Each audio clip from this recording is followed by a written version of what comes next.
ಇವತ್ತು ತುಂಬಾನೇ ಟೇಸ್ಟಿ ಆಗಿರುವಂತ, ಕ್ರಿಸ್ಪಿ ಆಗಿರುವಂತ ಚಿಕನ್ ಕಬಾಬನ್ನ ಹೇಗ್ ಮಾಡೋದಂತ ನೋಡೋಣ. ನಮ್ಮನೆನಲ್ಲಿ ಈ ರೀತಿ ಚಿಕನ್ ಕಬಾಬ್ ಮಾಡಿದ್ರೆ ನನ್ಗೇನೆ ಒಂದು ಉಳ್ಸಲ್ಲ. ಅಷ್ಟು ಬೇಗ ಎಲ್ಲದನ್ನು ಖಾಲಿ ಮಾಡ್ಬಿಡ್ತಾರೆ. ಯಾಕೆ ಅಂದ್ರೆ ಅಷ್ಟು ರುಚಿಯಾಗಿರುತ್ತೆ ಈ ಚಿಕನ್ ಕಬಾಬ್.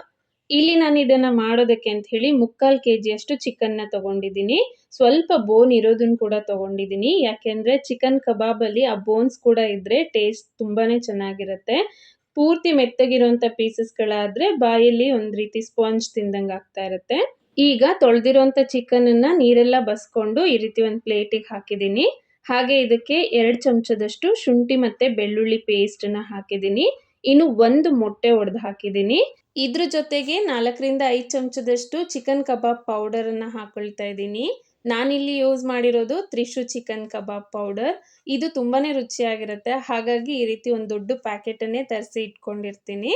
ಇಲ್ಲಿ 4ರಿಂದ 5 ಚಮಚದಷ್ಟು ಈ ಪೌಡರ್‌ನ ಹಾಕಿ ನೀಟಾಗಿ ಮಿಕ್ಸ್ ಮಾಡ್ಕೋಬೇಕು. ಈ ಪೌಡರಲ್ಲೇ ಒಂದ್ ಸ್ವಲ್ಪ ಉಪ್ಪು ಮತ್ತೆ ಖಾರ 2 ಕೂಡ ಇರುತ್ತೆ. ಹಾಗಾಗಿ ನಿಮ್ಗೆ ಎಷ್ಟು ಬೇಕೋ ಅಷ್ಟು ನೋಡ್ಕೊಂಡು ಎಕ್ಸ್ಟ್ರಾ ಹಾಕ್ಬೇಕು. ಇನ್ನು ನಾರ್ಮಲ್ ನೀವು ಬೇರೆ ಯಾವುದೇ ಕಬಾಬ್ ಪೌಡರ್‌ನ ತಗೊಂಡ್ರು ಕೂಡ ಅದರಲ್ಲೂ ಉಪ್ಪು ಖಾರ ಇರುತ್ತೆ. ಹಾಗಾಗಿ ಒಂದ್ ಸ್ವಲ್ಪ ಈ ರೀತಿ ಮಿಕ್ಸ್ ಮಾಡಿದ್ಮೇಲೆ ಟೇಸ್ಟ್ ಮಾಡಿ ನೋಡಿ ಆಮೇಲೆ ಉಪ್ಪು ಮತ್ತೆ ಖಾರನ ಹಾಕ್ಕೊಳ್ಳಿ.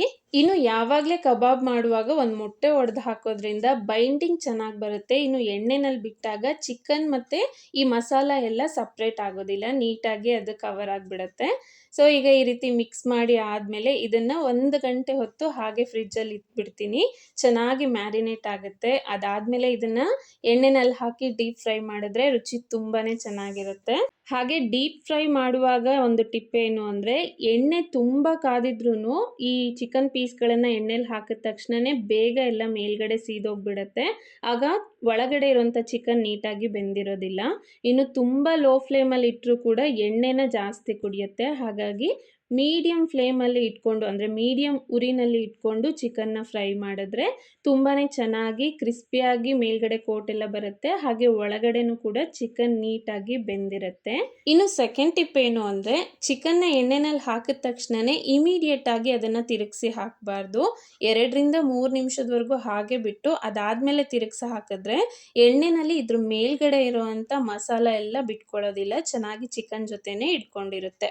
ಚಿಕನ್ ಕಬಾಬ್ ಮಾಡುವಾಗ ಈ ರೀತಿ ಕಬಾಬ್ ಪೌಡರ್‌ನ ಯೂಸ್ ಮಾಡದೆ ಹೇಗೆ ಮಾಡೋದು ಅಂದ್ರೆ ಸ್ವಲ್ಪ ಶುಂಠಿ ಮತ್ತೆ ಬೆಳ್ಳುಳ್ಳಿ ಪೇಸ್ಟನ್ನ ಚಿಕನ್ ಜೊತೆ ಹಾಕ್ಕೊಳ್ಳಿ. ಸ್ವಲ್ಪ ಜಾಸ್ತಿ ಇದ್ದಷ್ಟು ರುಚಿ ಚೆನ್ನಾಗಿರುತ್ತೆ.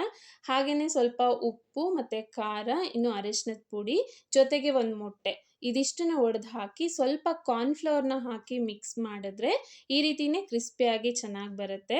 ಆದರೆ ನಾನು ರೆಗ್ಯುಲರ್ ಆಗಿ ಈ ತ್ರಿಶು ಚಿಕನ್ ಕಬಾಬ್ ಪೌಡರ್‌ನೇ ಯೂಸ್ ಮಾಡ್ತೀನಿ. ಯಾಕಂದ್ರೆ ಇದ್ರ ಟೇಸ್ಟ್ ನಮ್ಮ ಮನೇಲಿ ಎಲ್ರಿಗೂ ಕೂಡ ತುಂಬಾನೇ ಇಷ್ಟ ಆಗಿದೆ. ಹಾಗಾಗಿ ಸೊ ಈ ರೀತಿ ಟೇಸ್ಟಿ ಮತ್ತೆ ಕ್ರಿಸ್ಪಿ ಆಗಿರುವಂತ ಚಿಕನ್ ಕಬಾಬ್‌ನ ನೀವು ಕೂಡ ನಿಮ್ಮ ಮನೆಯಲ್ಲಿ ಟ್ರೈ ಮಾಡಿ. ಹಾಗೆ ರುಚಿ ಹೇಗೆ ಬಂತು ಅಂತ ನನಗೆ ತಪ್ಪದೆ ಕಮೆಂಟ್ ಮಾಡಿ.